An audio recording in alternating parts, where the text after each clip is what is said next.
Welcome to the world of Dreamside Traveler. Here, beneath the soothing sound of gentle rain, we journey through time and space, uncovering the mysteries of the past and diving into the most captivating pages of human history. This place is created for those who love exploring the world in the quiet of evening, for those who value peace while yearning to discover something new before sleep. If you enjoy what you're hearing, please give this video a like. It helps other people find our stories. Help us reach our first 1,000 subscribers in our club of nighttime history lovers. And the Dreamside Traveler channel will become your faithful guide to sleep. We're constantly adding new stories for your peaceful evenings. And if you have ideas about which historical topics interest you, or simply want to share your thoughts, leave comments below the video. I'm genuinely curious to know what inspires you. Now close your eyes. Feel this gentle rain outside your window. Allow yourself to relax. Our journey begins right now. What is sleep, and why do we dream? Imagine this: you're drifting off. The world quiets down, your body relaxes, but your brain, it's just getting started. Nighttime is when some of the most fascinating things happen inside your head, from deep repairs to surreal adventures. The first moments of sleep are like slipping into a light fog. You're still sort of aware, but your brain begins to produce theta waves, slower, softer patterns than in wakefulness. This stage lasts just a few minutes. If someone nudges you now, you might say, "I wasn't asleep." But spoiler, you definitely were. Next comes a deeper stage. Your body cools down, your eye movements pause, and the brain begins releasing things called sleep spindles and K-complexes. Sounds like sci-fi gadgets, but they're actually signals telling your brain to block out distractions. This stage takes up the biggest slice of your night. Now things get serious. In the third stage, deep slow-wave sleep, the brain starts producing delta waves, the slowest and deepest rhythm. This is where healing happens. Muscles rebuild, tissues grow, and the immune system kicks in. Kids grow here, adults recharge. And yes, this is when sleepwalking or night terrors might occur, since the body can move while the mind is still in dreamland. And then the magic happens. About an hour and a half in, you enter REM sleep, the stage of rapid eye movement. Your eyes start darting under your lids and your brain lights up with activity. You're practically awake, except your body is completely paralyzed. This is a safety feature, so you don't act out your dreams. REM is where the most vivid, surreal dreams unfold. Each sleep cycle, from light sleep to deep to REM, lasts about 90 minutes. You go through 4 to 6 of these cycles every night. And as the night goes on, your REM stages get longer and richer. That's why the wildest dreams usually come toward morning. But why do we sleep at all? From an evolutionary perspective, it's weird. Why would nature create a state where we're unconscious, defenseless, and completely still for hours? Why not just rest while staying alert? There are several theories. One is restoration. Sleep allows your brain and body to heal. It clears waste, recharges energy, and strengthens the immune system. Think of it like a nightly tune-up. Another theory is energy conservation. Back when food was hard to come by, Using fewer calories at night could mean survival. So sleep saved fuel. Then there's brain plasticity, the idea that sleep helps the brain process information, solidify memories, and make new connections. It's like hitting save on your experiences from the day. And in recent years, scientists discovered the glymphatic system, your brain's cleaning crew. It kicks in during sleep to wash out toxins that build up while you're awake, including one linked to Alzheimer's disease. So yes, sleep is brain housekeeping. Bottom line, no animal can survive without sleep. Even fruit flies need a nap. But now let's talk about dreams. What are those strange night movies? The ones with wild plots, bizarre characters, no logic, and yet somehow they're about you. Theories vary. Freud believed dreams were wish fulfillment, a coded language of your hidden desires. If you dream of flying, maybe you're craving freedom. If the dream is more, let's say, passionate, well, that's classic Freud. Today, most scientists don't take Freud too literally, but his ideas are still part of the cultural mix. More modern theories. One is the activation synthesis model. During REM sleep, your brainstem fires off random signals. Your brain, being a meaning-making machine, tries to weave them into a story, like a director piecing together a movie from scattered clips. There's also the threat simulation theory. This one suggests dreams help us rehearse survival scenarios.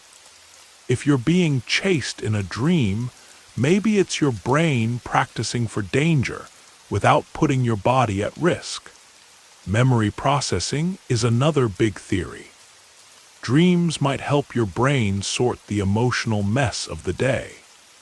It files what matters, deletes what doesn't, and sometimes tosses up something totally strange. Like that dream about eating soup underwater with your third-grade teacher. And then there's creativity. Paul McCartney dreamed up the melody for Yesterday. The chemist Kekulé saw the structure of benzene in a dream about a snake biting its tail. If you've ever woken up with a solution you couldn't find before bed, thank your dreams. Do we all dream? Absolutely. Even people who say they never do, they just don't remember. Dream recall varies, but you're more likely to remember if you wake up during REM or keep a dream journal. And it's not just us. All mammals dream. Birds do too. Reptiles, still under investigation. But that dog twitching its legs in sleep, probably chasing dream squirrels. Some dreams are universal. Showing up to school naked. Falling, teeth crumbling, taking a test you forgot about. These aren't random, they reflect stress, fear of failure, feeling exposed or unprepared. Your brain is speaking in metaphor. It just speaks a strange dialect. Sleep isn't a luxury. It's not wasted time. It's a biological necessity, a reboot for your body, your memory, your mood. And dreams? They're the stories your brain tells when no one's watching.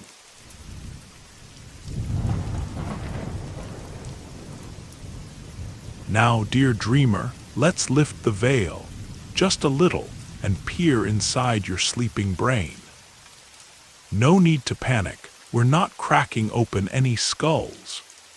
But we are going to take a gentle, curious stroll through the world inside your head once your eyes close and the world fades away.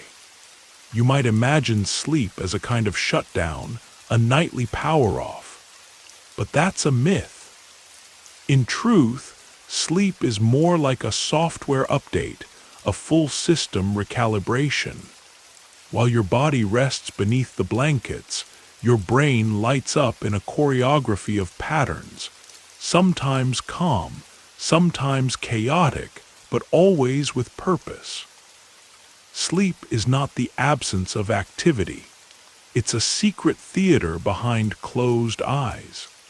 Throughout the night, your brain cycles through 4 main stages of sleep. These stages fall under 2 categories, non-REM and REM. Dreams can visit you in both, but REM is where they stretch their wings and soar. Let's follow your brain through the stages and see what it's really up to.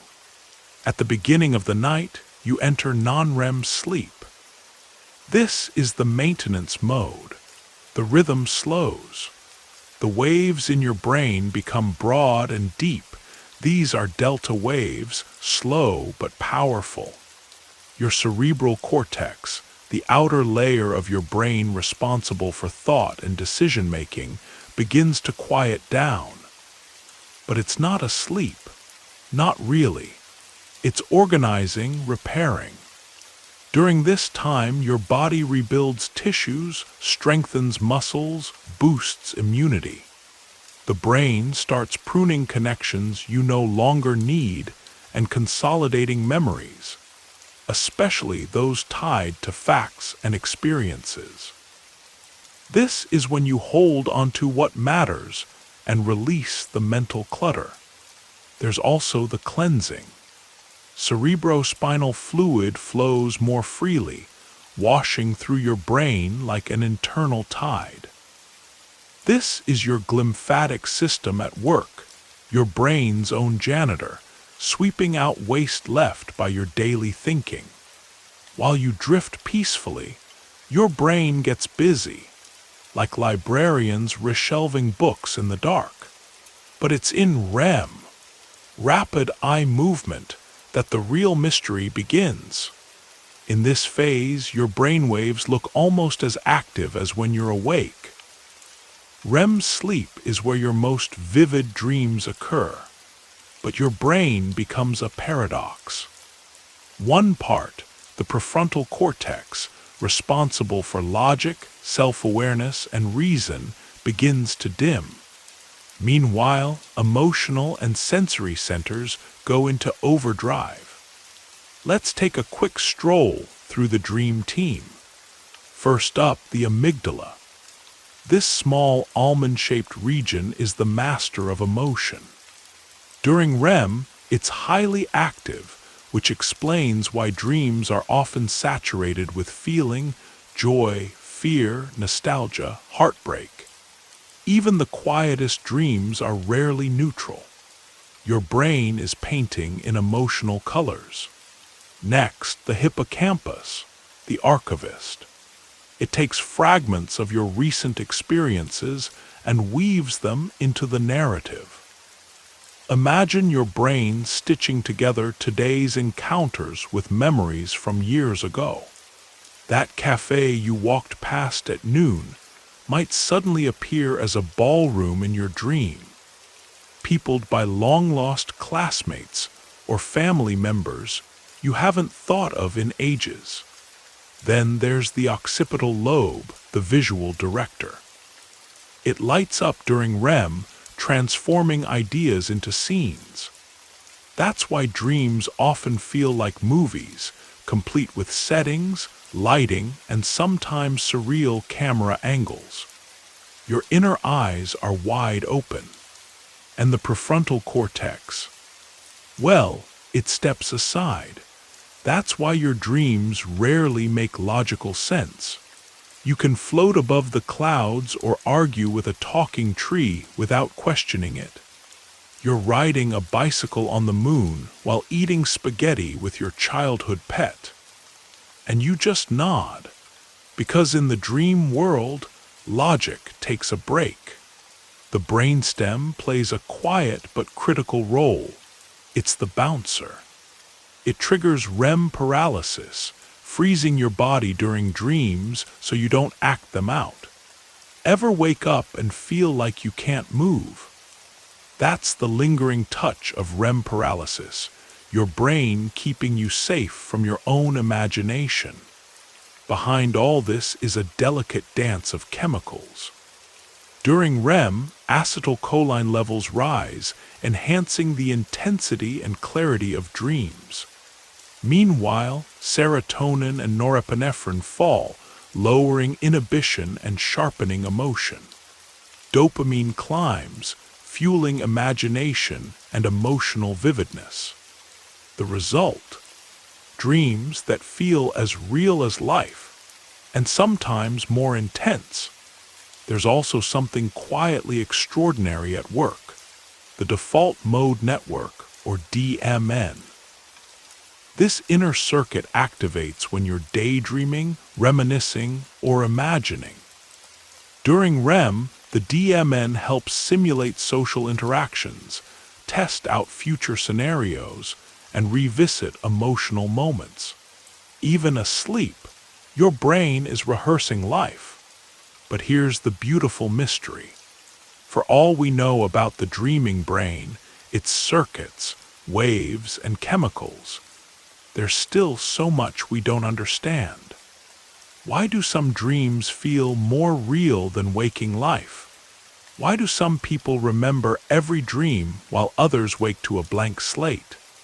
Can we truly shape the content of our dreams?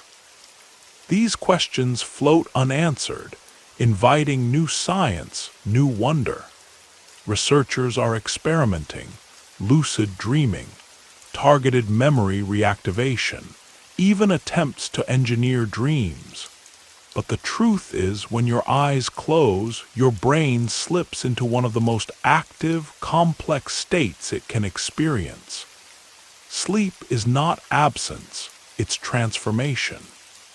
Reorganization, a sorting house for memory, an emotional workshop, a personal cinema of symbols, metaphors, echoes. So next time you wake from a dream that makes no sense, remember, it wasn't nonsense to your brain. It was meaningful, electrical, emotional.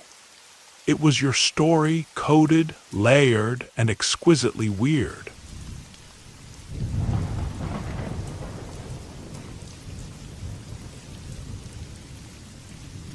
When the light dims in the room and the day slowly fades into the whispers of darkness, your consciousness folds like a paper boat and drifts into another world. But not every dream is about flying or adventure. Sometimes the doors open to a different reality, one where you're thrown into the nightmarish world of terror. To nightmares. We've all been there, falling, running from shadows, screaming but no sound coming out. But why does our brain decide to start a horror movie in the middle of the night? And why is it so convincing? A nightmare is not just a bad dream. It's a bad dream that tears through the silence of the night and forces you awake, often with fear, a sweaty body, and quickened breath. It's a loud alarm in the quiet of your brain, and it's not random. In most cases, these dreams occur during REM sleep, the phase when our brain is almost as active as when we're awake. And that's when the most vivid dreams unfold. But what triggers the nightmare mode? Sometimes it's just stress. Fatigue, anxiety, unease. These things can transform into a dream where you're lost in a strange city, falling into the abyss, or being chased by someone or something you can't see. Stress turns into a symbol, an exaggeration, a scene that your brain creates to feel and experience. Sometimes nightmares are echoes of trauma. People who have gone through wars, violence, accidents may relive those moments again and again in their sleep. It's not just a memory. It's almost like a physical response, where the whole body plunges back into that moment, experiencing it with new intensity. It's exhausting. It's the reality of post-traumatic sleep. Sometimes it's a physiological issue. Sleep apnea, restless leg syndrome.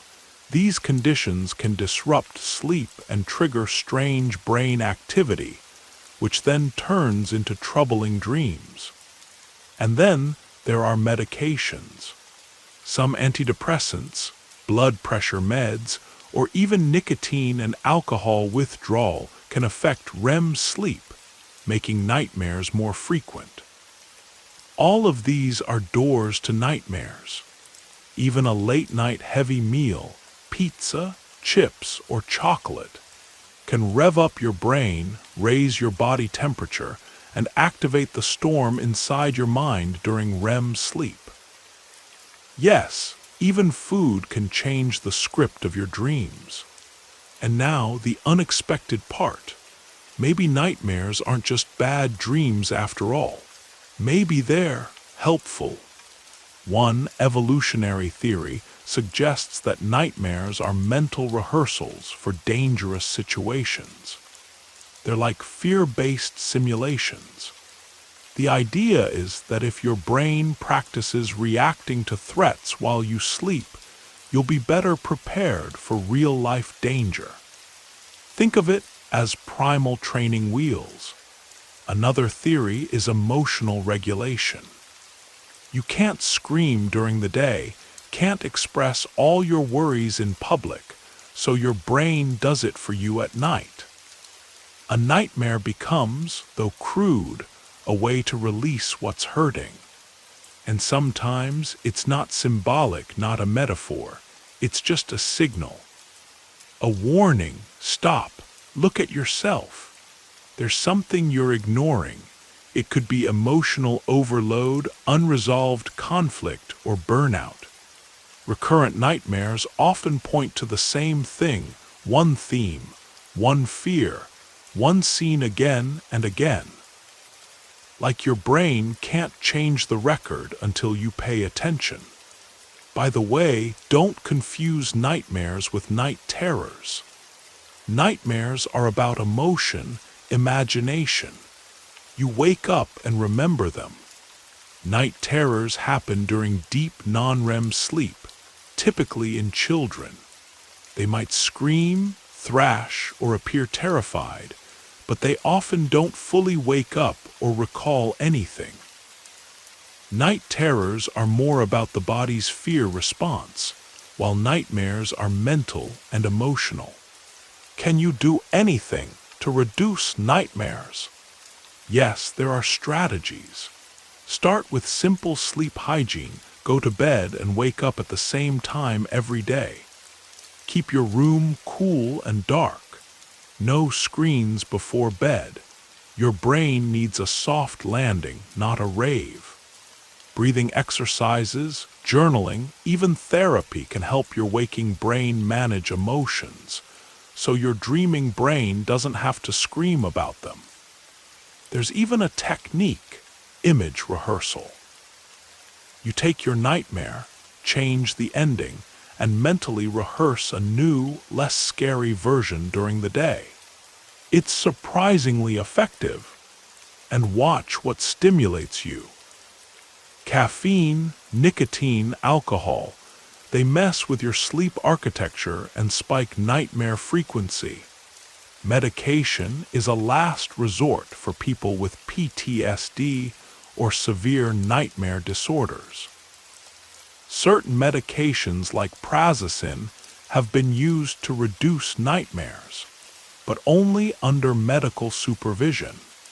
What about interpreting nightmares? Ah, the juicy question. Interpretation can be useful not in the dream dictionary sense, but psychologically. Ask yourself, what emotions were strongest in the dream? What situations in my life evoke those feelings? Is this a recurring theme? You don't have to overanalyze every dream, but if something keeps coming up, it's worth exploring. Your subconscious might be writing in all caps for a reason. Nightmares are unsettling but they're not your enemy. They're your brain's attempt to process, rehearse, alert, or adapt. Yes, they can be disruptive, but they're also a window into your mind's deepest workings. And the good news is you're not trapped. With awareness and the right support, nightmares can lose their grip or even become something you learn from. Don't fear the dream. Understand it.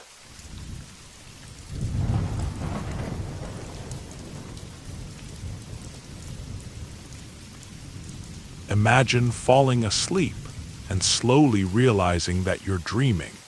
But instead of waking up, you take control. You look around and say, "Wait, this is a dream." And in that moment, the dream bends to your will. You fly. You breathe underwater. You speak with your own subconscious.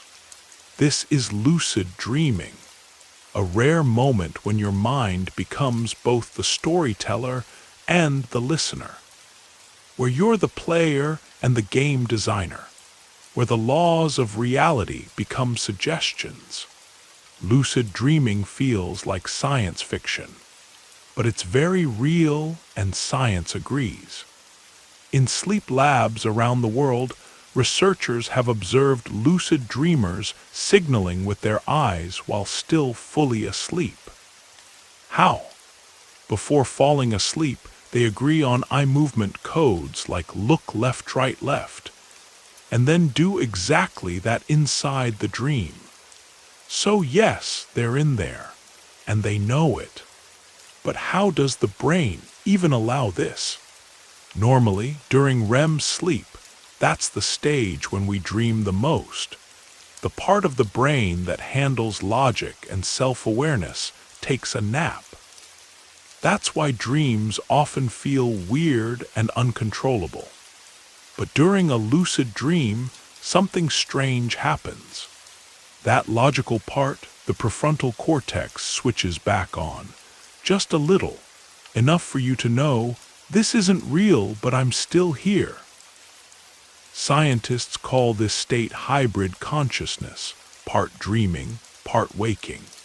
It's a brain glitch that unlocks awareness inside unreality. So, who can have lucid dreams? Short answer, almost anyone. Some people do it naturally, often since childhood. For others, it takes practice. But with patience, most people can learn to do it. It's especially common in people who remember their dreams easily. Also, meditators, creative minds, and anyone whose sleep is broken into irregular chunks, like night owls or people with interrupted rest.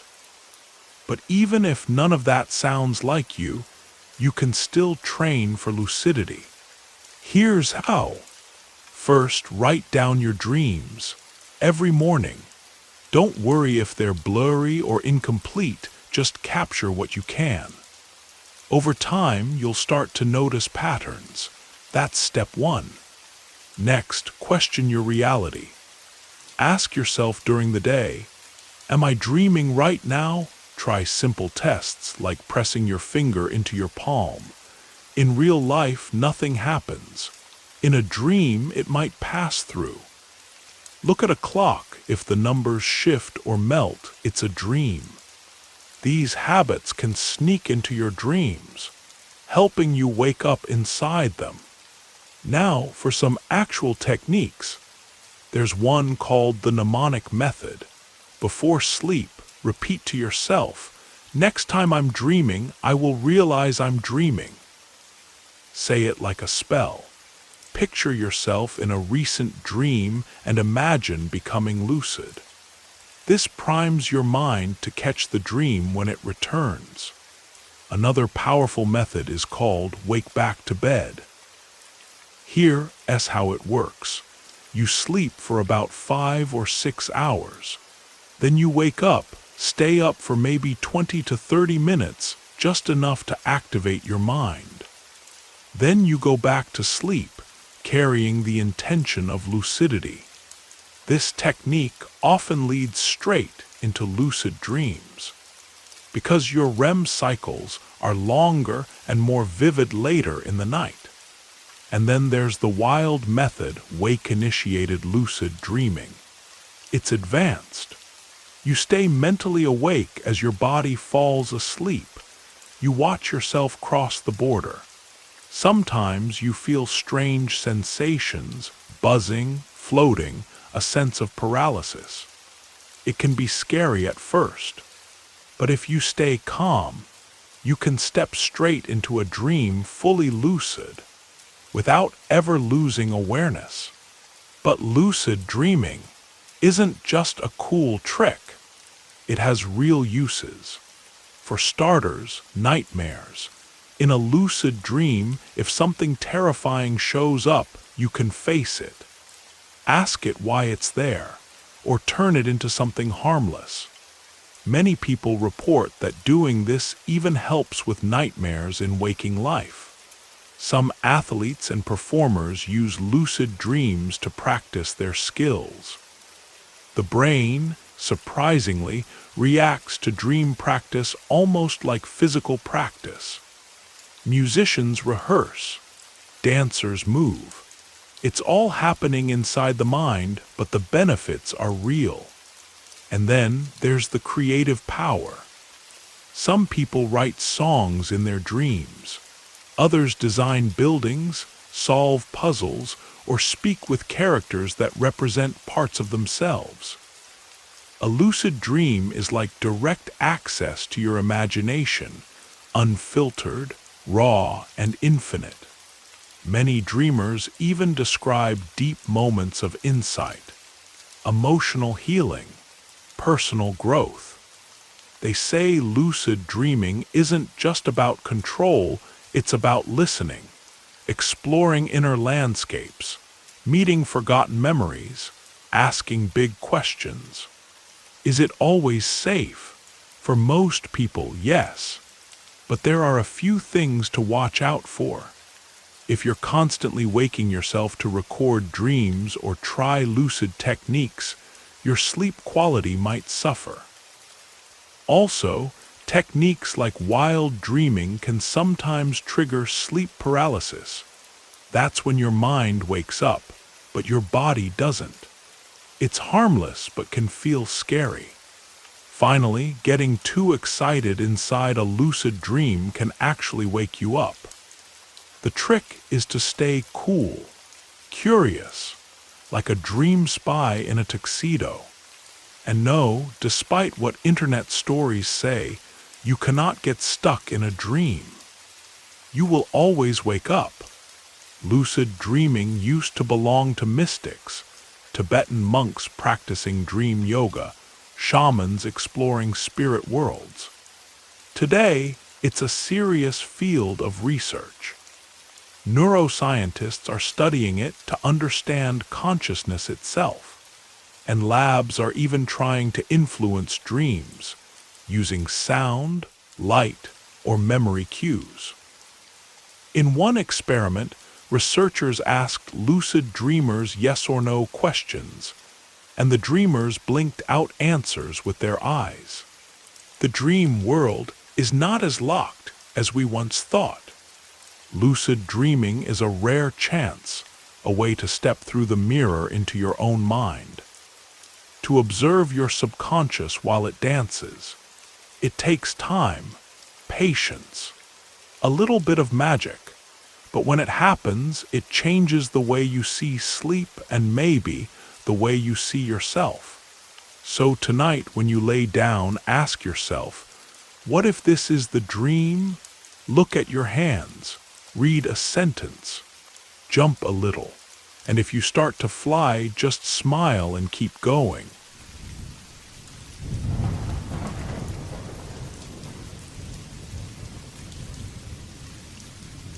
It's 2 a.m. You've turned the pillow, changed positions, counted your breaths, maybe even tried counting sheep, but sleep just won't come. If this feels familiar, you're not alone. Insomnia touches millions, and it's more than just a few bad nights. It's a silent struggle that often begins in the dark and stays with you into the day. Insomnia means trouble falling asleep, or staying asleep, or waking too early and not being able to drift back. And the hardest part, you have the opportunity to sleep, a quiet room, a soft bed, but your brain won't allow it. There's a name for that kind of war. And it's happening behind your closed eyes. Sometimes insomnia is brief, a few nights shaken by stress, illness, or travel. But when it keeps happening at least 3 nights a week for 3 months or longer, it becomes chronic. And that's when it begins to wear down more than your patience. It chips away at your focus, your mood, your health, your memory. Sleep is not a luxury. It's the foundation everything else stands on. But why does it happen? It's rarely just one reason. More often, insomnia is like a puzzle with many pieces. And the biggest one, stress. When your body senses danger, even emotional danger, it activates your fight or flight system. Your heart speeds up, your muscles tense. Your mind runs through every worst-case scenario like a playlist stuck on repeat. And just when you need your brain to shut off, it switches on. Then there are habits. Little things that slowly sabotage your sleep, checking your phone in bed, drinking coffee in the late afternoon, watching one more episode, or having wine before sleep.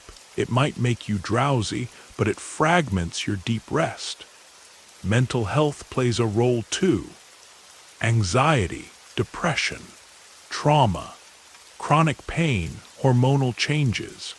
Even some medications, especially for mood or focus, list insomnia as a side effect. And then there's the cruelest part of all, the fear of not sleeping. You lie in bed thinking, if I don't fall asleep now, tomorrow is ruined. That thought alone spikes your adrenaline. And suddenly, you're wide awake, not because of something out there, but because of pressure inside. It becomes a loop. One sleepless night becomes 2. Then you start expecting to have a bad night. You glance at the clock again and again. You dread bedtime. And slowly, your mind begins to associate your bed not with rest, but with stress. There's even a name for it, conditioned arousal. Your body learns that bed means alert. The harder you try to sleep, the more it slips away.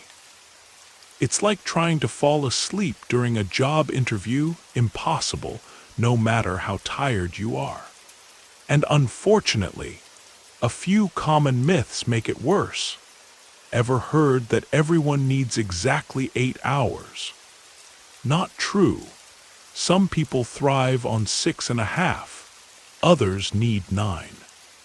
The right amount of sleep is the one that helps you feel alert and steady during the day. How about this one? Just stay in bed and rest, even if you can't sleep. That can backfire. Lying awake in bed for hours actually strengthens the association between bed and wakefulness. Or just take sleeping pills. Yes, some medications can knock you out temporarily, but they don't fix the root of insomnia, and they can create dependency, rebound effects, or tolerance over time. So what does help? Here's the surprising truth. To sleep better, you don't have to try harder, you have to try less. One of the most effective long-term treatments for chronic insomnia isn't a pill. It's something called cognitive behavioral therapy for insomnia, CBTI for short.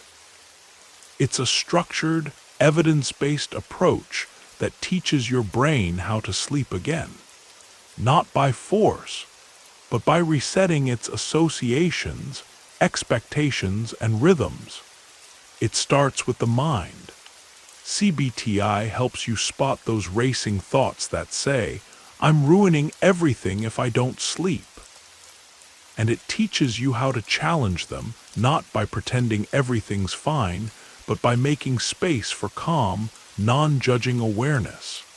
The goal is to be less reactive, more curious, less harsh with yourself. CBTI also looks at your behaviors. Many people try to fix insomnia by going to bed earlier or sleeping in. But this can confuse your internal clock and reduce what's called sleep pressure, that biological buildup of tiredness throughout the day. So CBTI uses a counterintuitive tool, sleep restriction. That doesn't mean less sleep forever. It means temporarily matching your time in bed to the amount of sleep you're actually getting, even if it's just 5 hours. The idea is to rebuild a strong link between bed and sleep. Once that connection is solid, you gradually increase your sleep window. It's like retraining a dog that forgot what sit means. Clear, consistent commands, repetition, and rewards when it works. There's also something called stimulus control. It means breaking the cycle of lying awake. If you can't sleep after about 20 minutes, don't stay in bed. Get up. Do something calm and boring in dim light. Read something dry. Fold towels. Then return to bed when you feel drowsy. You're teaching your brain, slowly but surely, that bed is a place of rest, not frustration. Relaxation matters too. Gentle breathing, guided meditation, progressive muscle relaxation. These things don't force sleep, but they open the door. They shift your body into rest and digest mode, the opposite of fight or flight. It's like dimming the lights before a concert. You're preparing the stage. And consistency, that's your secret weapon. Wake up at the same time every day, even after a terrible night. It's hard, but it works. Your internal clock needs anchors. Give it rhythm and it will begin to hum again. A wind-down routine also helps. An hour before bed, dim the lights, turn off screens, sip something soothing, read something gentle, or journal not to fix the day but to put it down. These small rituals tell your nervous system the day is over, it's safe now. Above all, practice compassion. Insomnia often brings self-blame, but your brain isn't broken. It's trying to protect you, trying to stay alert just in case. CBTI and other approaches like it help retrain your system to stand down, to feel safe again. If insomnia is affecting your work, your mood, your ability to function, talk to a doctor. A sleep specialist. CBTI is available in person, online, even through some apps. And yes, in some cases, a short-term course of sleep medication can be helpful as a bridge. But usually, it's behavior that changes the game. Sometimes insomnia is just a symptom of something deeper, like sleep apnea, restless leg syndrome, or circadian rhythm disorders. A professional can help you explore those too. What about natural remedies? They're not useless, but they're not magic either. Melatonin can help reset your sleep schedule, especially after travel or shift work, but it's not a cure for chronic insomnia. Magnesium may help with relaxation. Herbal teas can be calming. But think of them as gentle background music, not the main act. Because the real headliner, the one who brings the show to life, is consistency. And the way you relate to sleep, your behavior, your mindset, your willingness to let go even just a little. Insomnia can feel like you're the only person in the world who forgot how to do something that comes naturally to everyone else. But you're not broken.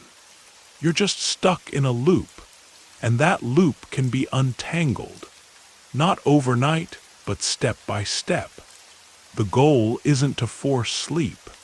It's to make space for it, to quiet the noise, to soften the pressure, and to give sleep a way back in.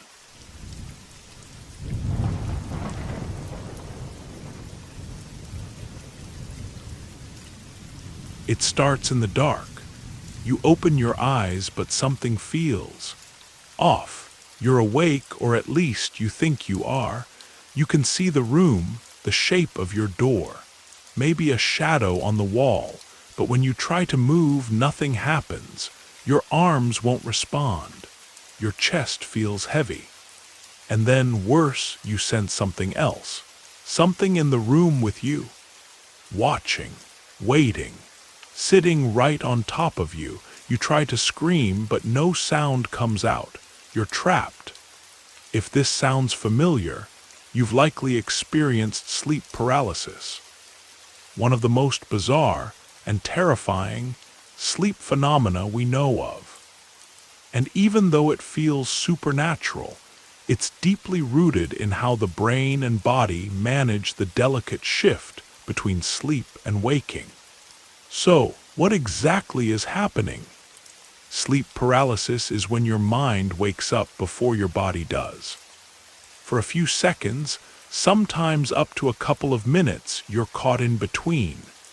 You're conscious, but frozen. Your brain is online. Your muscles are not. You're aware, alert even, but completely unable to move or speak. This can happen when you're falling asleep, or more often, when you're just waking up. The feeling alone is disturbing. But what makes it truly terrifying for many people are the hallucinations that often come with it. Imagine waking up and feeling a presence in the room.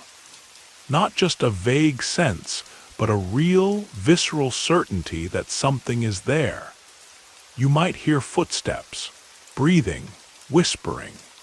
Some people see dark shapes moving toward them. Others feel a weight pressing down on their chest, like something sitting on them, holding them down. It's not just fear. It's pure panic, amplified by your inability to escape. Some even report floating out of their own body, as if they're drifting above the bed, watching themselves from above. For some, these out-of-body sensations feel spiritual. For others, they're deeply unsettling, like slipping through reality itself. And what's truly fascinating, these experiences are almost universal. All around the world, across cultures and centuries, people have described the same terrifying event. In Japan, it's called kanashibari, the feeling of being tied down by invisible forces. In Nigeria, some believe it's the devil riding your back. In Scandinavian folklore, a demon called the mare sits on your chest and steals your breath. That's actually where the word nightmare comes from.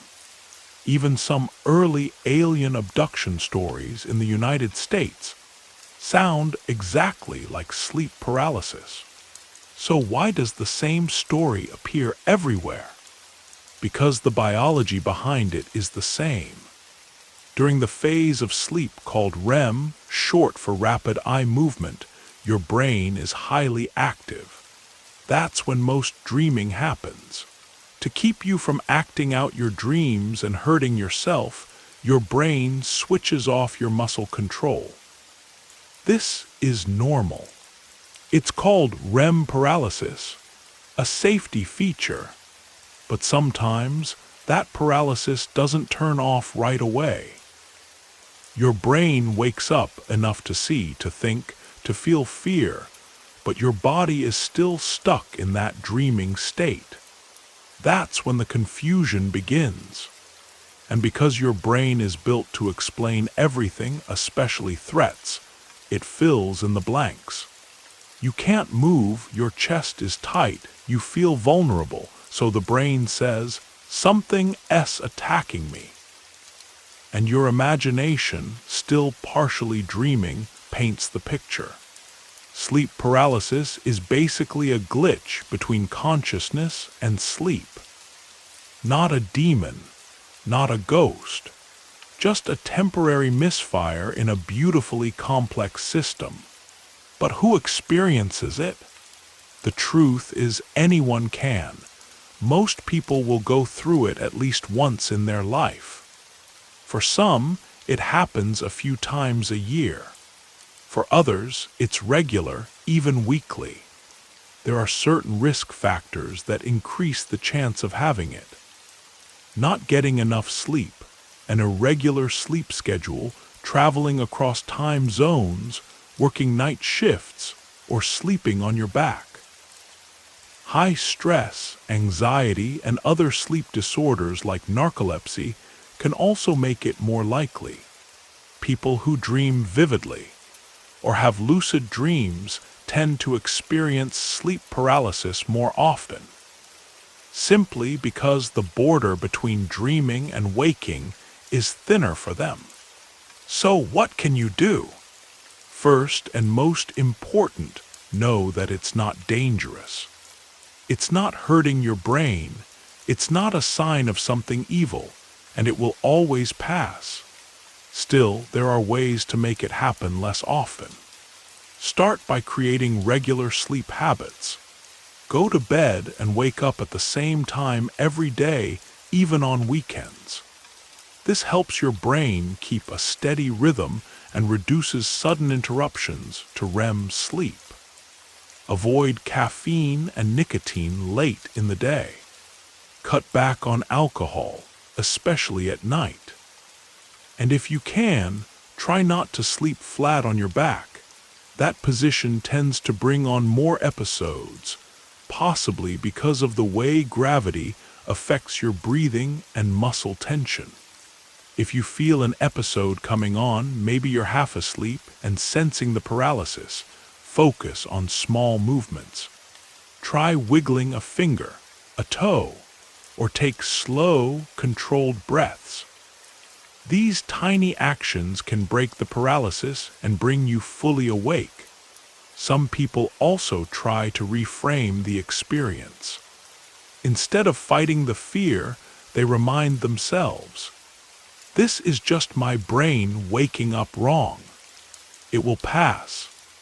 And for some advanced lucid dreamers, sleep paralysis is even used as a launch pad, a way to slip directly into a lucid dream or out-of-body experience.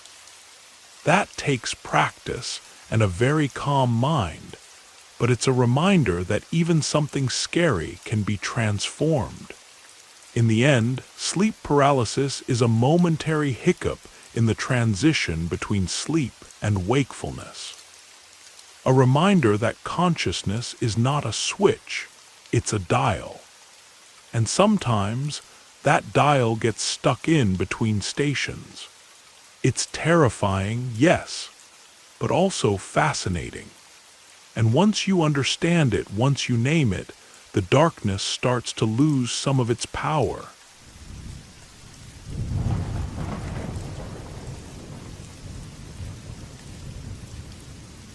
Imagine this. It's 2 o'clock in the morning, and without fully waking up, you find yourself out of bed, shuffling silently through the dark house. Maybe you open the fridge and grab a snack, only to wake up later with crumbs scattered on your sheets, and no clue how they got there. This strange and eerie phenomenon is called sleepwalking, or somnambulism, a curious behavior that blurs the line between sleep and wakefulness. Sleepwalking is classified as a parasomnia, a category of sleep disorders that disrupt normal sleep patterns. Unlike sleep paralysis, where your body freezes, sleepwalking unleashes your body into motion while your conscious mind remains offline. It usually occurs during the deep stages of non-REM sleep, specifically in stage 3, known as slow-wave sleep. This is important because it means sleepwalking isn't dreaming. During this time, the brain is in a very different state than during the vivid, story-filled dreams of REM sleep. What's happening inside your brain is a kind of split personality. Parts of your brain wake up enough to move, but other parts stay asleep, especially those responsible for memory and decision-making. It's as if the motor systems hijack control, allowing you to walk or perform actions without forming new memories or consciously thinking about what you're doing.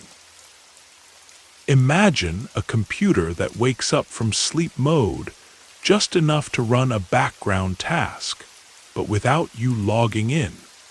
Most sleepwalking episodes are brief and harmless, maybe sitting up in bed, wandering around the room, or going to the bathroom.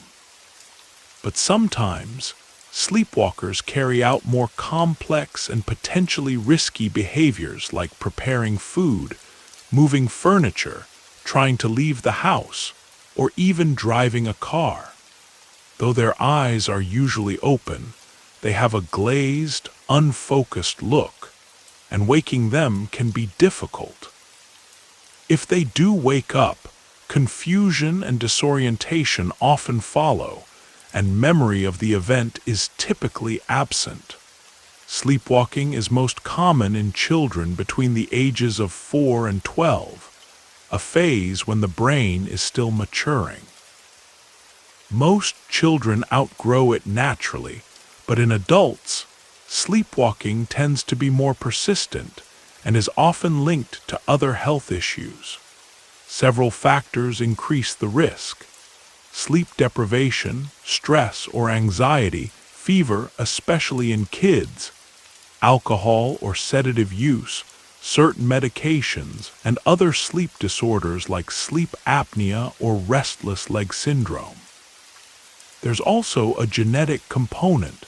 Sleepwalking runs in families.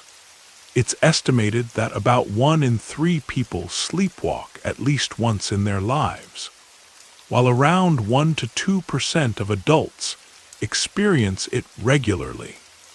During deep sleep, your brain waves slow down and synchronize, consciousness fades, and muscle activity drops to a low level. However, sometimes some regions of the brain, like the motor cortex, wake up prematurely, while areas responsible for awareness, like the prefrontal cortex, stay asleep. This disconnect allows the body to move without conscious control, producing the bewildering actions of a sleepwalker. While sleepwalking episodes are often startling rather than harmful, there are risks. Sleepwalkers can accidentally injure themselves by bumping into objects, falling down stairs, or using appliances or vehicles. There have even been rare and controversial legal cases where sleepwalking was cited as a defense for violent or inappropriate behavior. These highlight just how far sleepwalking behavior can sometimes go beyond a harmless midnight stroll. If you or someone you live with sleepwalks, prioritizing good sleep hygiene is key. Avoid sleep deprivation, maintain a regular sleep schedule, limit caffeine and alcohol intake, and establish a calming bedtime routine. Since stress can destabilize deep sleep, relaxation techniques like meditation, deep breathing, or therapy may help reduce episodes. Make your environment safe by locking doors and windows and removing sharp or dangerous objects. Motion sensors or alarms can alert you to sleepwalking if it happens often or becomes risky. It's usually best not to wake a sleepwalker, as this can cause confusion or agitation. Instead, gently guide them back to bed if possible. For frequent or intense sleepwalking, consulting a sleep specialist is advisable. A sleep study may reveal underlying causes, and treatments can include behavioral therapy or, in some cases, medication. Sleepwalking is one of the most mysterious and fascinating behaviors the sleeping brain can perform. It reminds us that sleep is not simply an off switch, but a dynamic, layered state where different brain regions can operate on separate schedules.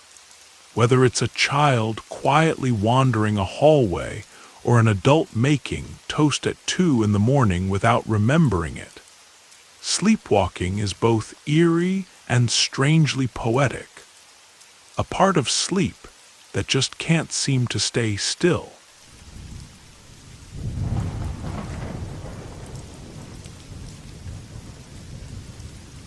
Narcolepsy is one of the most misunderstood and often misrepresented sleep disorders. It blurs the line between being awake and dreaming in ways that few can fully grasp. This condition isn't just about feeling sleepy or lazy.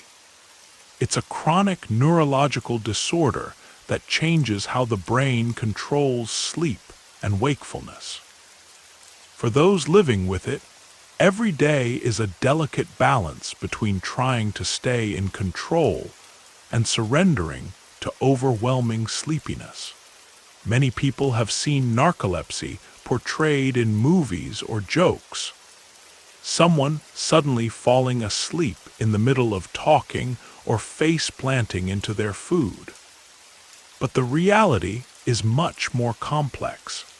At its heart, narcolepsy disrupts the brain's natural sleep-wake cycle, causing excessive daytime sleepiness, sudden uncontrollable sleep attacks, vivid and sometimes frightening hallucinations, episodes of sleep paralysis, and in some cases, cataplexy. Cataplexy is a sudden loss of muscle control triggered by strong emotions like laughter, surprise, or anger. Imagine walking through your day never knowing if the next moment might pull you under into a deep sleep like a crashing wave, no matter how hard you try to stay awake. It's confusing, often frightening, and always exhausting. There are two main types of narcolepsy. Type 1 includes cataplexy and is linked to the loss of a brain chemical called hypocretin, which helps regulate alertness and arousal. Type 2 has similar symptoms, but usually without cataplexy, and with normal or only slightly reduced levels of hypocretin. No one chooses to have this condition, and many people go years without a correct diagnosis. Excessive daytime sleepiness is often mistaken for laziness, stress, or poor habits. The hallucinations and sleep paralysis are sometimes misunderstood as anxiety or psychosis. If you don't know what to look for, connecting the dots can be difficult. People with narcolepsy feel a deep, bone-tired fatigue that doesn't go away with rest. Their dreams can invade daily life, causing confusion between what's real and what's imagined. The fear of suddenly falling asleep while working, studying, or driving adds constant anxiety. This is not about a lack of willpower. The brain's systems that regulate sleep misfire, sending them unexpectedly into REM sleep and pulling them back out too soon. Sleep attacks can happen anytime without warning. You might be talking, reading, or eating, and suddenly everything fades for just a moment. Enough to disrupt your day and make life feel like balancing on a tightrope in a storm. Cataplexy, one of the most puzzling symptoms, is not about falling asleep, but about losing muscle control while staying conscious. Your legs might give out when you laugh, or your arms drop when you're surprised. It's like the dream world bleeding into waking life. Scientists believe narcolepsy is an autoimmune disorder, where the immune system mistakenly attacks the brain cells that produce hypocretin. Without enough hypocretin, the delicate balance of sleep regulation falls apart. Narcolepsy usually appears between the ages of 10 and 25, but can develop later as well. It affects people from all backgrounds, but is often misdiagnosed or not diagnosed at all. Once it appears, it doesn't go away, but it can be managed. There is no cure yet, but treatment options help. Stimulant medications can improve daytime alertness. Antidepressants help control cataplexy. Sodium oxybate helps stabilize nighttime sleep. Lifestyle changes are just as important. Taking short naps at planned times, keeping a consistent routine, having a strong support system, and lots of patience. People with narcolepsy often experience vivid, emotional, sometimes terrifying dreams. Their REM sleep can start unusually fast, sometimes within minutes of falling asleep, creating a dream world that feels very close to waking life. These dreams can be beautiful, but also confusing or frightening, especially when paired with sleep paralysis or hallucinations. Understanding narcolepsy helps create compassion. For those who live with it, being seen and believed is a crucial part of managing the condition. If you or someone you know has narcolepsy, know this. It's not all in the head. You are not lazy or weak. You live in a reality where the normal rules of sleep and wakefulness don't apply, and that takes incredible courage and strength. For those who don't have narcolepsy, but may have judged someone for zoning out or being overly tired, pause and ask a question born from care, not assumption. No one chooses a brain that doesn't follow the clock or a body that can't keep its rhythm. But with science, support, and understanding, the story of narcolepsy can change for the better.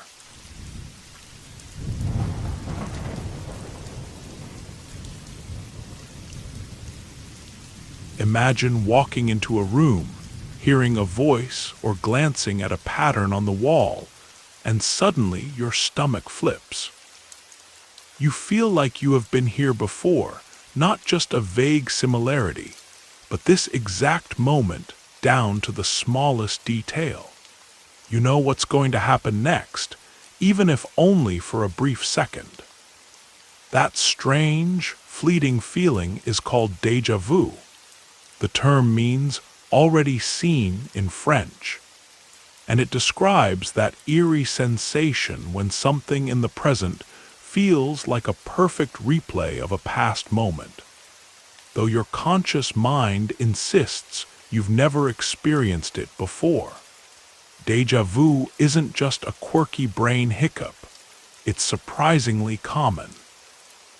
Research shows that about 60 to 70% of people will experience it at least once in their lives, usually in their youth or early adulthood. It tends to happen more often when you're tired, stressed, or mentally overloaded, times when your brain isn't quite firing on all cylinders. The whole experience is usually brief. lasting only a few seconds, and as soon as you try to analyze it, it slips away like mist. To understand deja vu, we need to peek into how the brain handles memory. Memory isn't a single system, but a collection of processes. One part of your brain is responsible for recalling facts and events, recollection, while another tracks how familiar something feels. This feeling of familiarity happens in a region called the rhinal cortex, while the hippocampus helps with creating and retrieving memories. Deja vu might occur when your brain's familiarity signal goes off, but without a matching memory to back it up. It's as if your brain says, "Hey, this feels known," but then admits, "Wait, I can't find where." Several theories try to explain why deja vu happens. One popular idea is the dual processing glitch. A tiny delay or mix-up in the brain's sensory pathways causes your perception to be processed twice, milliseconds apart. Your brain interprets this as a repeated event, like seeing the same scene twice in quick succession, creating a false sense of familiarity. Another theory involves neural overlap. When a new situation resembles a real memory closely enough to feel familiar, but not enough to bring back the full memory, your brain gets caught in a limbo. Then there's the temporal lobe explanation. The temporal lobe, especially its medial part, plays a big role in memory. Sometimes, brief bursts of activity or minor seizures in this area can trigger deja vu, which isn't dangerous but certainly mysterious. Now here's where it gets even more intriguing. What about the connection between deja vu and dreams? Many people report deja vu experiences that don't seem tied to real memories, but feel like fragments of dreams. Maybe you remember a conversation or a place you've never actually encountered in waking life. One explanation is the dream overlap theory. When the brain stores fuzzy dream details, later waking experiences that match those fragments can trigger that deja vu feeling. Another idea is unconscious priming. Your brain might have rehearsed or imagined scenarios during sleep, so when you face something similar while awake, it feels strangely familiar. In both cases, deja vu could be your waking mind brushing against echoes of your dream world. Of course, science isn't the only voice on this subject. Throughout history, philosophers, mystics, and storytellers have been fascinated by deja vu. It's been seen as a glimpse into parallel universes, evidence of past lives, fate's gentle nudges, or whispers from other dimensions. Though none of these ideas are backed by hard evidence, they speak to the profound mystery deja vu awakens in us. The sense that time might not be as straightforward as it seems. Can you make deja vu happen on purpose? Not really, and that's part of its charm.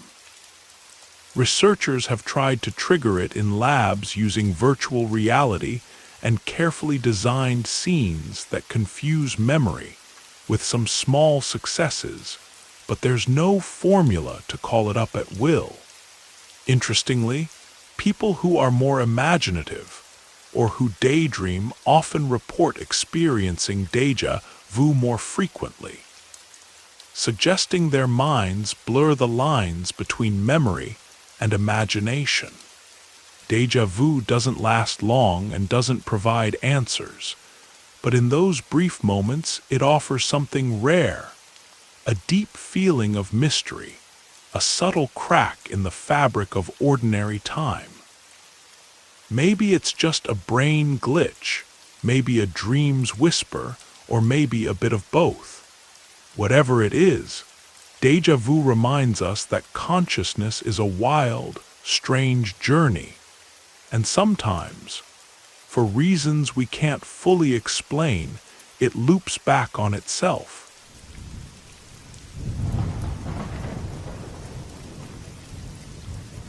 Daydreaming is like a gentle flight of the mind, blurring the edges between being awake and dreaming. Not every dream waits for nighttime. Sometimes they sneak in on a slow afternoon, maybe while you're sitting in a lecture, stuck in traffic, or in the middle of a conversation where you're just nodding along, pretending to listen. This drifting away of attention is what we call daydreaming, the brain's favorite little escape. But don't let its easygoing reputation fool you. Daydreaming is actually a powerful mental tool that fuels creativity, helps solve problems, and even processes emotions. In fact, some of your most meaningful dreams might have started as a daydream. When you daydream, your brain slips into a spontaneous flow of thoughts that you generate yourself. Instead of focusing on what's happening around you, your attention turns inward to imagined scenes, memories, or future plans. Unlike nighttime dreams that mostly happen during REM sleep, daydreaming takes place while you're awake, usually when things around you are calm, predictable, or boring. It's like your brain's on idle, but in the best way possible. You're physically present, but your mind is exploring a world of its own. It turns out that we daydream a lot. Studies suggest our minds wander anywhere from 30 to 50% of our waking hours. While this might sound like distraction, it's actually a sign of a healthy, flexible brain. When you're not zeroed in on a task, your brain switches to a resting mode called the default mode network, or DMN. This network connects parts of the brain involved in memory, imagination, and thinking about yourself or others. When researchers scan brains during moments of daydreaming, the DMN lights up brightly. It's not random daydreaming, but a highly organized and important mental activity. Daydreaming serves many roles. Sometimes it's obvious, like when you suddenly come up with a brilliant idea or solve a tricky problem without even trying. Ever had an aha moment in the shower or while walking, your mind miles away? That's your unconscious at work, sorting through puzzles while your conscious mind relaxes. Daydreams also let us replay emotional moments or practice conversations, helping us understand feelings and find closure. They're also a kind of mental rehearsal for the future, running through what-if scenarios, planning steps ahead, or imagining how something might turn out. So daydreaming isn't just spacing out or being lazy. It's your brain's creative workshop, running deep background tasks. But not all daydreams are the same. Psychologists divide them into types based on mood and content. Positive daydreams are playful and imaginative, thinking about a dream vacation, inventing stories, or picturing yourself on stage accepting an award. On the flip side, some daydreams are negative, filled with worry, self-criticism, or anxious ruminations. These can be emotionally exhausting, and sometimes linked to mental health issues like anxiety or depression. Then there's a rarer, more intense form called maladaptive daydreaming. Here, people get caught in vivid, detailed fantasies for hours on end, sometimes losing touch with the real world. It can interfere with relationships, work, and emotional well-being. While not officially classified as a disorder yet, research is growing, and therapies like mindfulness or counseling can help those affected regain balance. Can you daydream on purpose? Absolutely, and it can be incredibly useful. Athletes imagine their perfect performance to prepare mentally. Artists visualize scenes, sounds, and feelings before creating. Therapists guide people to use visualization for healing and inner dialogue. This is not zoning out. It's tuning in deeply to your inner world. Are daydreams and night dreams connected? They might be. Both tap into memory, imagination, and emotions, and both loosen the brain's grip on strict rules, letting things get poetic or strange. Ever obsessed over something all day and then dreamt about it that night? That's your mind linking the two states, weaving daytime thoughts into night visions. In a world that prizes productivity, daydreaming sometimes gets a bad rap. But stepping away from focused thought is not a failure. It's a feature of how your brain balances logic with creativity, structure with possibility. So next time you catch your mind drifting, don't rush it back. Maybe it's working out a problem, soothing a wound, or sketching the first lines of your next big idea. Let it wander. Let it play.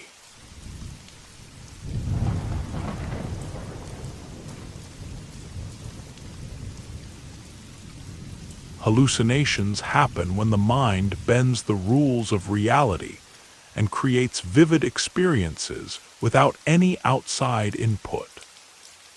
Imagine seeing shapes, hearing voices, or feeling touches that no one else can sense. These moments, though strange and sometimes frightening, are actually quite common and deeply connected to how our brains work, especially when sleep is disrupted or the mind is stressed. Unlike dreams that happen during sleep, hallucinations occur when you are awake, yet they can feel just as real. They might be brief, like a flicker of a shadow or a whispered sound, or they can fully immerse you in a scene that only exists inside your mind. Hallucinations can involve any of the senses, seeing colors, hearing music or voices, feeling insects crawling on your skin, smelling things that aren't there, or even tasting flavors without anything in your mouth. On a neurological level, hallucinations are caused by parts of the brain lighting up without actual sensory signals from the outside world. For example, when you hear voices, it's often because the auditory cortex, the brain area responsible for processing sound, becomes unusually active.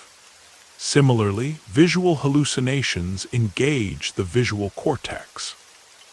Sometimes, the brain's internal thought system, called the default mode network, can blend with sensory regions, blurring the line between imagination and reality. One important reason hallucinations happen is a breakdown in the brain's reality-checking system, the part that normally tells you what's inside your head and what's really happening around you. When this filter falters, your imagination can spill over into what you actually perceive. This can happen in many situations. During mental illness like schizophrenia, after long periods without sleep, in sensory deprivation, or even in grief when the mind tries to fill the empty spaces left by loss. Sleep deprivation is a powerful trigger for hallucinations. After staying awake for more than a day or two, the brain starts to malfunction in very specific ways. You may experience tiny dream-like moments while still awake, called microdreams. As exhaustion deepens, these can become full hallucinations, shadowy figures, whispered voices, or feelings of being watched. This isn't a sign of losing your mind, but a brain desperate for rest and its normal dream cycles. Hallucinations can also arise from neurological conditions like Parkinson's disease, epilepsy, or dementia, from substance use and withdrawal, or in extreme isolation where sensory input is limited. Sometimes people grieving a lost, loved one report hearing their voice or seeing their presence, a phenomenon called bereavement hallucinations. A fascinating example is Charles Bonnet syndrome, where people who lose their sight experience detailed visual hallucinations as their brains try to compensate for missing visual input. Though hallucinations and dreams might seem similar, they are different experiences. Dreams happen mostly during REM sleep and are fully internal, while hallucinations break into waking life and mix perception with imagination. Both reveal that our perception of reality is an active process. The brain constantly interprets signals and builds the world we see. When this process gets disrupted, whether by lack of sleep, illness, or trauma, hallucinations can appear. Not all hallucinations are harmful.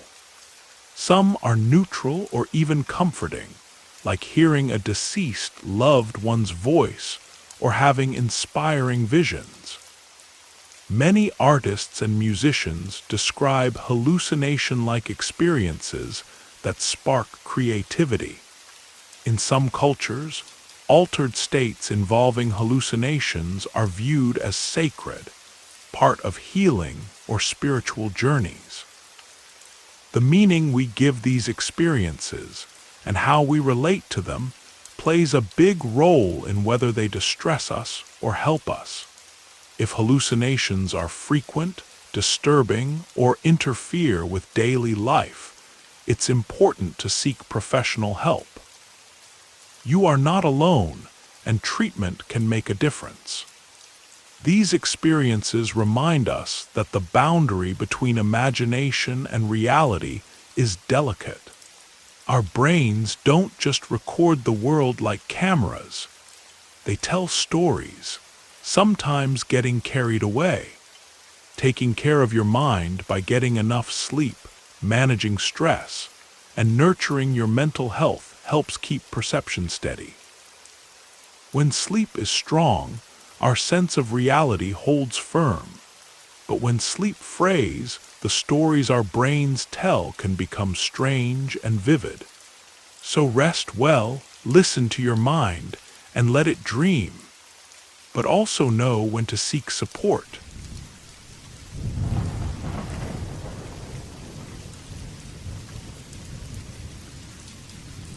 Restless leg syndrome is one of those conditions that quietly disrupts lives without much public attention. Yet, for those who suffer from it, every night can feel like a battle against their own body. This disorder, often abbreviated as RLS, and sometimes called Willisecbum disease, is far more than just a simple urge to move. It's a persistent, deeply uncomfortable neurological condition that leaves people feeling physically restless and emotionally drained, especially when all they want is to fall asleep and rest. People with RLS experience an almost irresistible need to move their legs, usually caused by strange sensations that are difficult to describe. It might start in the evening and worsen as night deepens, often flaring when the person tries to relax or lie still. The feelings aren't exactly painful for most, but they can be maddening.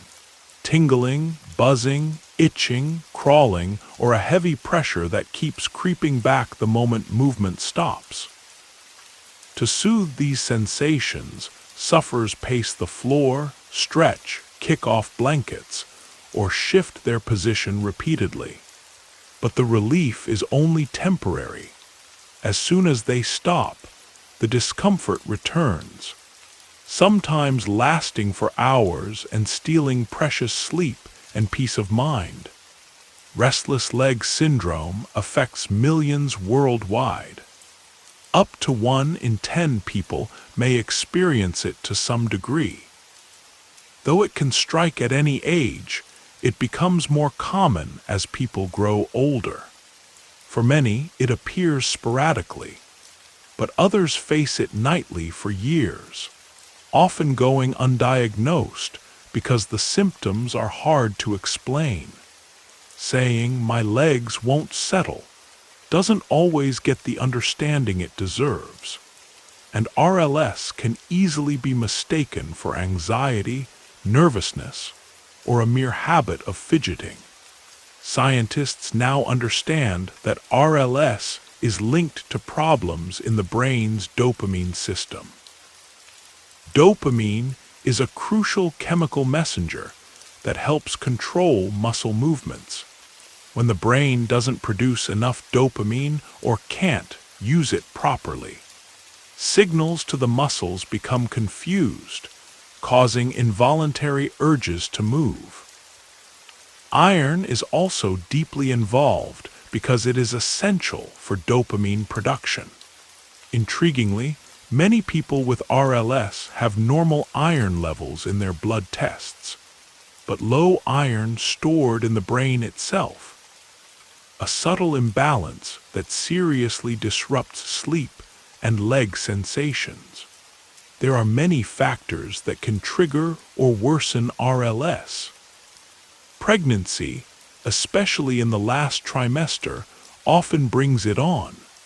Chronic kidney disease, some neurological and autoimmune disorders, and certain medications like antihistamines, antidepressants, and antipsychotics may also increase the risk, especially in those genetically predisposed. Lifestyle choices matter too. Caffeine, alcohol, and ironically, poor sleep can all make symptoms worse, creating a vicious cycle where lack of rest intensifies leg discomfort, which then further blocks sleep. Imagine this. It's late, you're exhausted, the bed feels soft and inviting, but as soon as you lie down, a subtle twitch starts deep inside your legs. It's not always visible to others, but inside it grows, becoming unbearable. You try shifting, rubbing, walking, but your legs seem to have their own plans, refusing to calm down, making rest impossible. For some, this nightly struggle lasts years, often before anyone realizes it's a diagnosable condition. RLS has been described in medical texts for over a century, but only recently have we begun to understand its neurological roots and effective treatments. Before that, many patients were dismissed or misunderstood, told to just relax or stop fidgeting.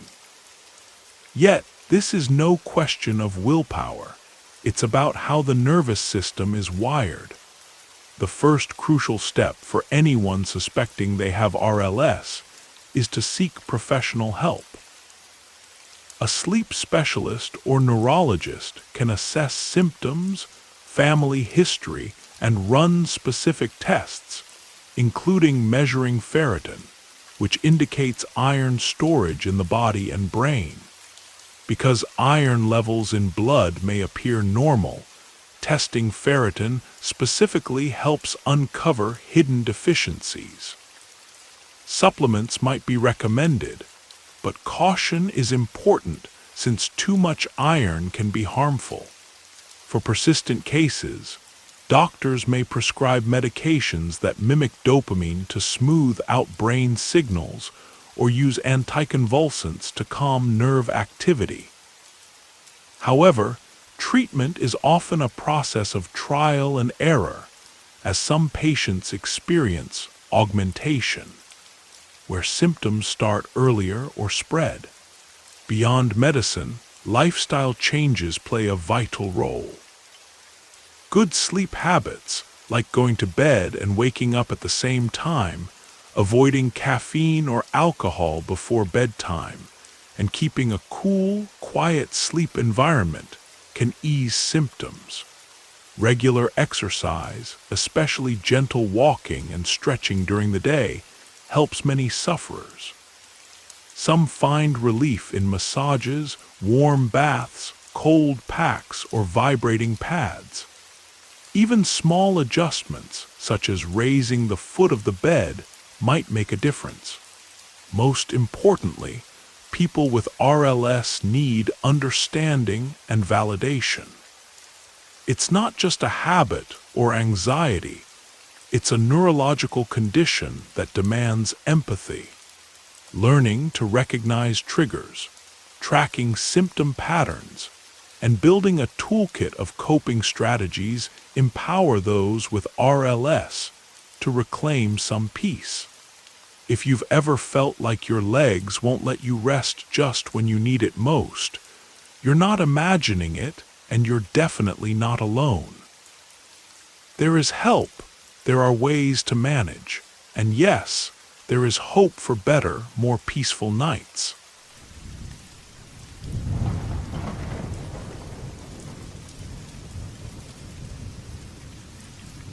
Imagine unlocking the secret to the best sleep of your life. Because no matter how fascinating dreams can be or how mysterious sleep feels, one thing is clear. Good sleep is a true superpower, and luckily, it's something you can learn to master. Let's open the ultimate toolkit for sleep: habits, mindset, science, and strategies. So you can rest more deeply, dream more vividly, and wake up feeling genuinely refreshed, like you actually slept. Before diving into the dream world, let's clear away some common myths. Everyone needs exactly 8 hours of sleep. Not quite. Most adults do well with anywhere between 7 and 9 hours, but what truly matters is the quality of those hours, not just the number on the clock. Can you catch up on lost sleep over the weekend?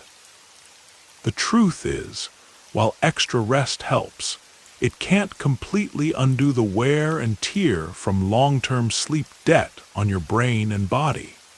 Think alcohol helps you sleep. It might knock you out quickly, but it disrupts the deepest stages of sleep, especially REM, leaving you with restless, fragmented rest. And staying in bed when you can't sleep, that might actually train your brain to associate the bed with frustration instead of rest. If after about 20 minutes you're still awake, it's better to get up and do something calming. Then return to bed when you feel sleepy. Sleep isn't about forcing it. It's about creating the right flow and setting the stage so your body can do what it's meant to do naturally. And good sleep begins well before your head hits the pillow. The rhythm of your day, your bedtime rituals, and your environment all play crucial roles. Consistency is king or queen. Going to bed and waking up at the same time every day, even on weekends, keeps your body's internal clock or circadian rhythm in sync.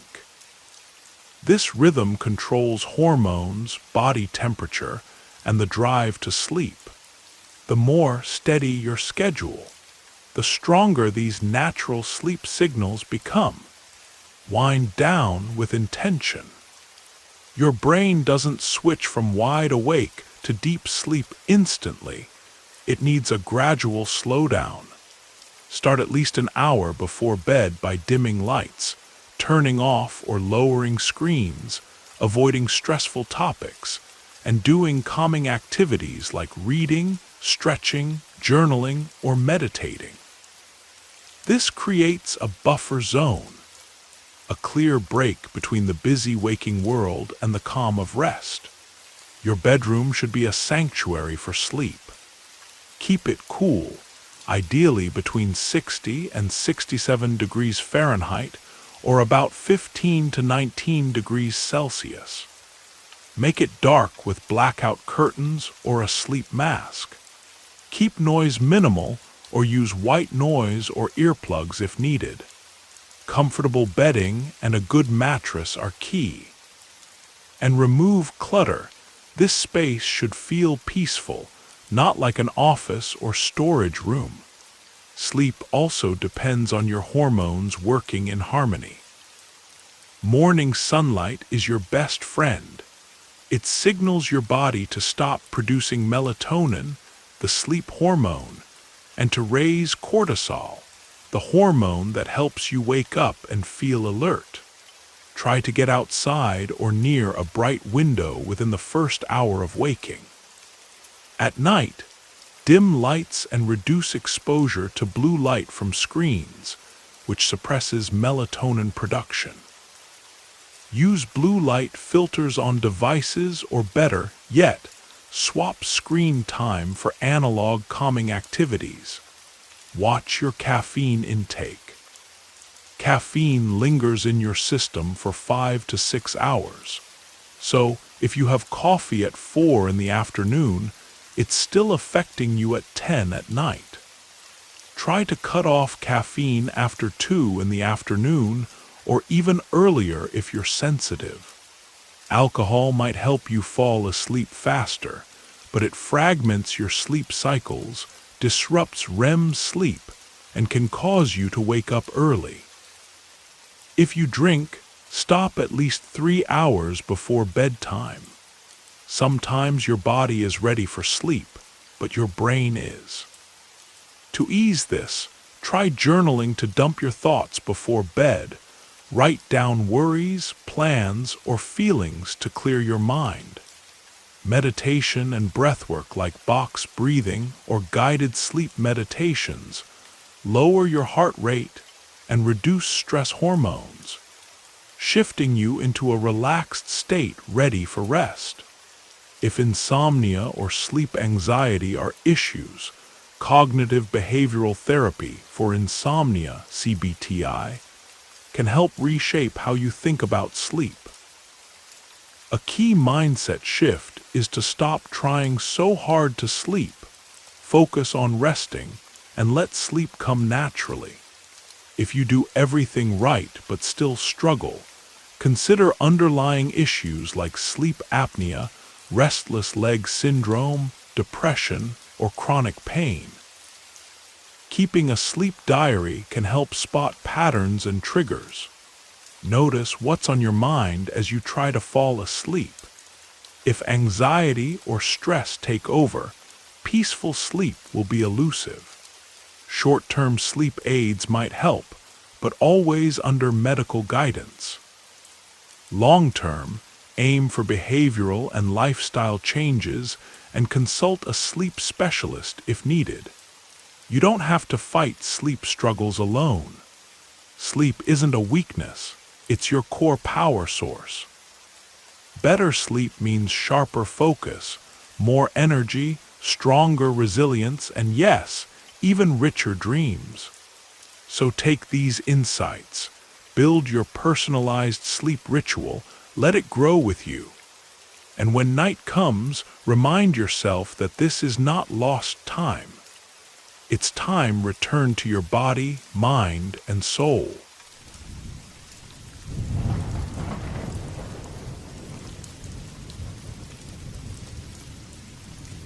Long before the invention of brain scanners and sleep labs, humans have been fascinated by dreams. For thousands of years, people have tried to understand these mysterious nighttime visitors, seeing them not just as random images, but as messages, signs, or even divine communications. Across cultures and centuries, dreams have shaped beliefs, inspired art, and influenced decisions. More than 5,000 years ago, the Sumerians, one of the world's earliest civilizations, recorded their dreams on clay tablets. They believed dreams could predict the future or reveal the will of gods. Kings and warriors sought dream interpreters before important battles, trusting the visions for guidance. Similarly, the ancient Egyptians created detailed manuals filled with symbols to decode dreams. They thought dreams were direct messages from spirits or gods, and built special temples for people to sleep in, hoping to receive healing or divine advice during their dreams. In ancient Greece, dreams became central to both medicine and philosophy. The god Hypnos ruled over sleep, while his brother Thanatos ruled death. Aristotle suggested that dreams had a physical basis connected to the body's condition. Meanwhile, Artemidorus, a Greek scholar, wrote an extensive 5-volume guide to dream interpretation, showing how deeply the Greeks studied this mysterious world. Even in religious texts like the Bible, dreams played a critical role. Joseph's interpretation of Pharaoh's dream warned of famine to come, making dreams seem like divine messages sent to prepare and protect. Dreams held sacred meaning in indigenous cultures worldwide. Australian Aboriginal people spoke of dream time, a sacred era connecting people to ancestors and the land. Native Americans crafted dream catchers, tools believed to filter dreams, protecting the sleeper from harm. For these communities, dreams were not merely images. They were connections to spirits, nature, and the greater universe. During medieval Europe, the rise of Christianity changed the way dreams were viewed. They were often seen either as holy messages from God or dangerous temptations sent by the devil. Dreaming too vividly or too often could even arouse suspicion. Yet, despite fears and superstitions, many continued to record and study dreams, especially within monasteries and mystical circles. The Renaissance reignited curiosity about dreams as art, science, and philosophy blossomed. Dreams were seen as sources of inspiration and hidden messages from the unconscious mind. Then, in 1900, Sigmund Freud changed everything with his book, The Interpretation of Dreams. Freud claimed dreams were disguised expressions of our deepest unconscious desires, often sexual or aggressive, and that each dream had two layers: the surface story we remember and the hidden meaning underneath. For example, a train going through a tunnel might symbolize a sexual metaphor in Freudian terms. Freud viewed dreams as wish fulfillment, filtered by the mind's self-censorship. Carl Jung, once Freud's student and later his rival, agreed dreams were meaningful, but saw them differently. Jung believed dreams spoke not only about personal desires, but also connected to a collective unconscious shared by all humans, a storehouse of universal symbols and archetypes. He introduced concepts like the shadow, the anima and animus, and the wise old man, seeing dreams as tools for personal growth and inner balance. As psychology advanced, scientists proposed new theories. The activation synthesis theory from the 1970s suggested that dreams might be the brain's way of making sense of random neural activity during REM sleep, more noise than meaningful prophecy. Others believed dreams help with memory consolidation, sorting and storing daily experiences. Another idea, the threat simulation theory, proposed that dreams evolved so we could safely practice reacting to dangers while asleep, sharpening survival skills. So are dreams random nonsense or powerful symbols?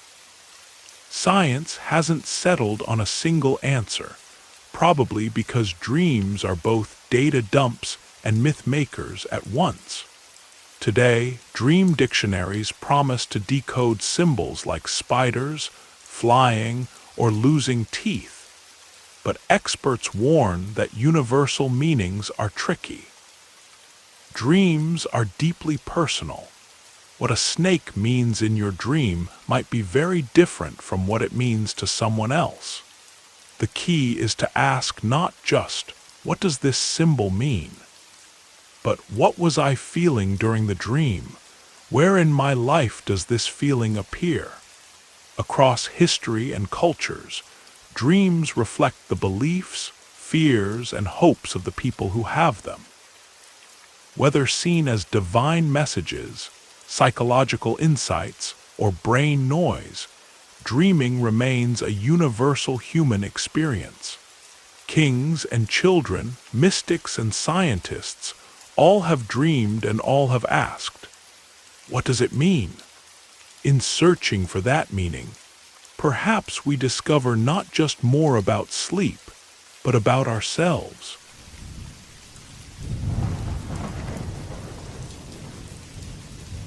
Here we go, diving into the fascinating world of dream interpretation, where every image, feeling, and symbol can open a secret door into your subconscious mind. Now, we're not saying that dreaming about all your teeth falling out means your life is literally falling apart, or that flying in a dream signals an imminent lottery win. But the magic of dreams lies in wondering what they might mean, even if it's just for fun.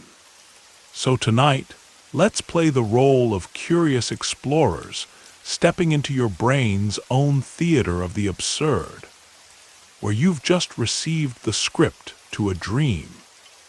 And we get to be amateur detectives trying to decipher what's really happening behind the curtain.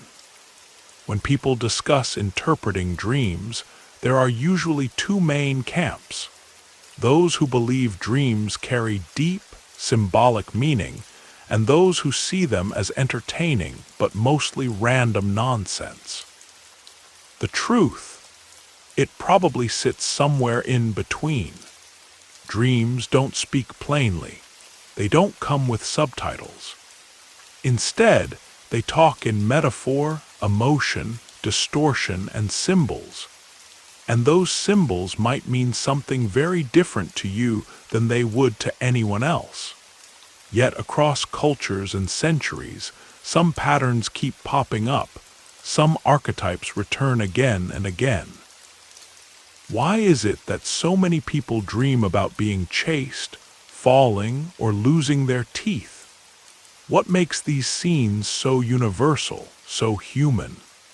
Let's explore some of the most common dream themes, not as rigid truths, but as invitations, little windows into what your subconscious might be trying to tell you. Imagine standing in front of a mirror or talking with someone when suddenly your teeth crumble, loosen, or fall out. It's unsettling, sometimes even terrifying. This classic dream often connects to feelings of powerlessness, insecurity, or worries about how you present yourself to the world. Maybe it's about aging, vulnerability, or the fear that your words will lose their impact. Freud famously had a sexual interpretation for this, but today many link it to self-esteem and change. Especially if you're going through something that leaves you feeling exposed or out of control.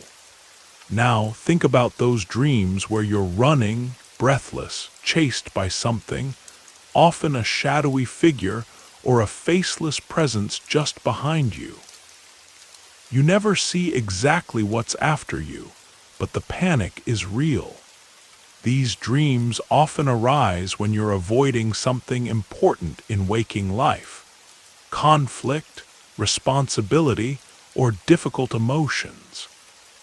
The chase becomes a symbol for evasion, turning inner tension into a physical pursuit.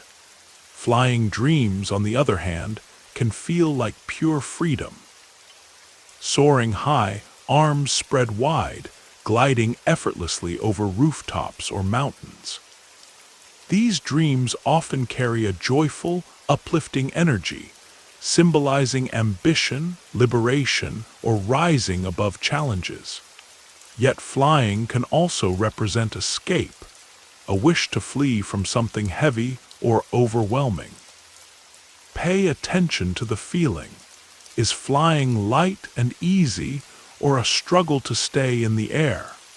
The falling dream is a jolt many know well, standing on a ladder, a cliff, or just out of nowhere and suddenly dropping. The shock can wake you up, leaving your heart racing. These dreams often reflect insecurity or a loss of control. Maybe you're entering a new phase, facing change in relationships or career, and your mind translates that unease into a sudden betrayal by gravity. What about dreams where you're naked in public, at school, work, or a party? Everyone else seems oblivious, but you're mortified. This dream is about exposure, but not just physical, emotional exposure, vulnerability, and fear of being judged or misunderstood. It captures the feeling of being seen, in a way you're not ready for. Many have experienced the dreaded exam dream. Sitting down for a test you didn't study for, with a pencil that breaks repeatedly or a clock ticking too fast. It's almost funny, but it stings, tapping into performance anxiety that often lingers long after school years. Then there's the missing train or missing flight dream, racing against time, the doors closing just as you reach them. These dreams speak to feeling overwhelmed, time slipping away, or fears of lost opportunities. Some dreams hold deeper emotional weight, like dreams of someone who has passed away. These aren't just memories. They can feel like vivid visits, leaving you shaken or comforted, sometimes both. Such dreams often signal longing, unfinished business, or a profound need for connection, whether you interpret them spiritually or psychologically. Water is another powerful symbol in dreams: oceans, floods, rain, baths. Water sets the emotional tone, like mood lighting. Calm water might reflect peace and emotional flow, while storms and tsunamis can symbolize emotional overload, fear, grief, or anxiety. Water often represents the emotional unconscious, rarely just about getting wet. Finally, pregnancy dreams, even when pregnancy isn't part of your waking life, often symbolize something new gestating inside you, an idea, a project, or a transformation. Birth in dreams is rarely literal. It usually symbolizes change and new beginnings. So how do you interpret your own dreams without relying solely on dusty old dream dictionaries? Start by keeping a dream journal, nothing fancy, just a notebook by your bed. Write down every fragment you remember, even if it seems random or strange. Over time, patterns will emerge. Focus not just on what happened, but on how you felt during the dream and when you woke up. Emotions are the bridge between your dream world and waking life. They often carry more meaning than the actual images. Next, look for personal associations. What do those dream symbols mean to you? A snake might mean danger to one person, but healing to another. Context and your own life history matter more than any universal definition. And remember, not every dream must have a hidden meaning. Sometimes dreams are just your brain's way of cleaning house, sorting, filing, deleting memories. But when a dream sticks with you, repeats, or strikes a deep emotional chord, that's a sign it's worth exploring. So have fun with it. Play detective. Be the analyst, the poet, the storyteller. Let your dreams be both puzzle and poetry, a love letter to your sleeping mind.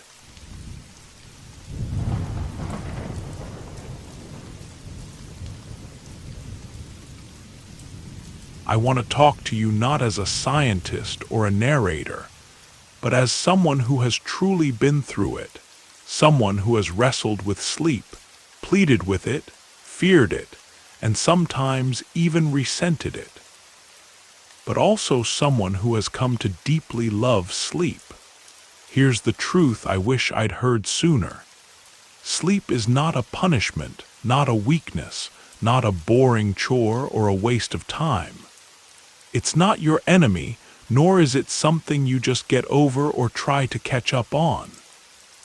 Sleep is a precious gift, a sanctuary, a sacred ritual of renewal. When you close your eyes at night, you're not giving up or running away.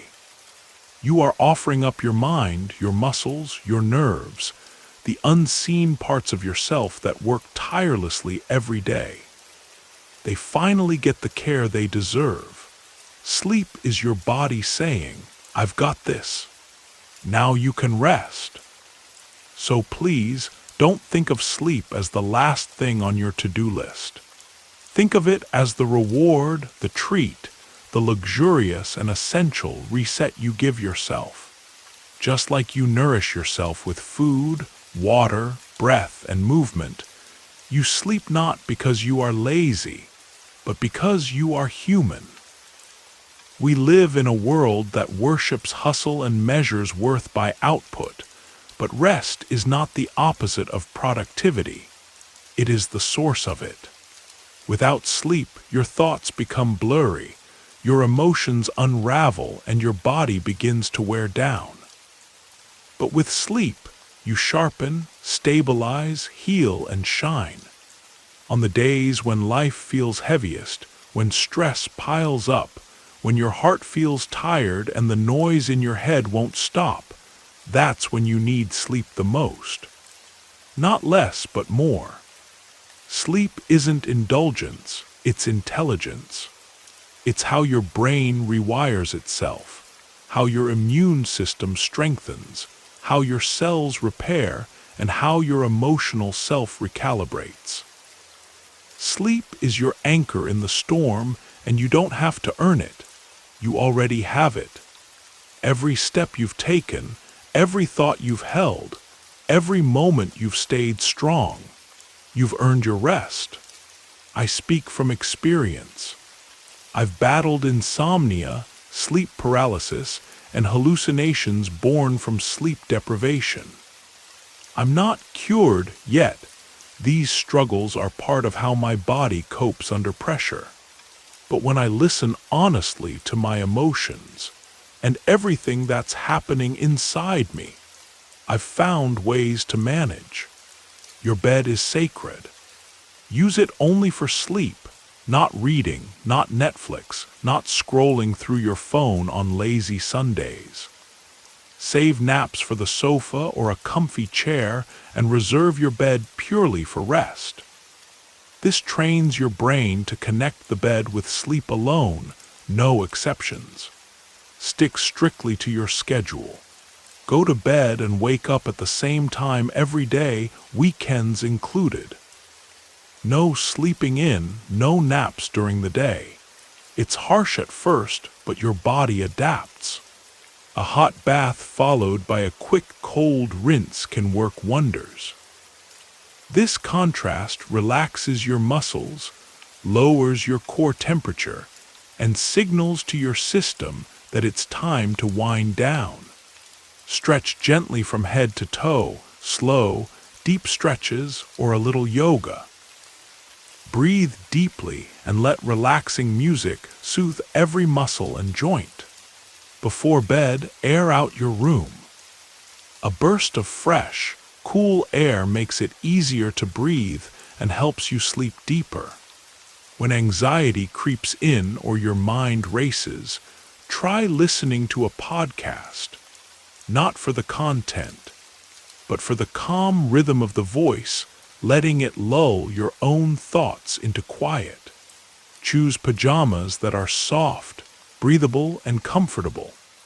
No tight or clingy fabrics that distract you or need adjusting as you drift off. Try the cocoon strategy.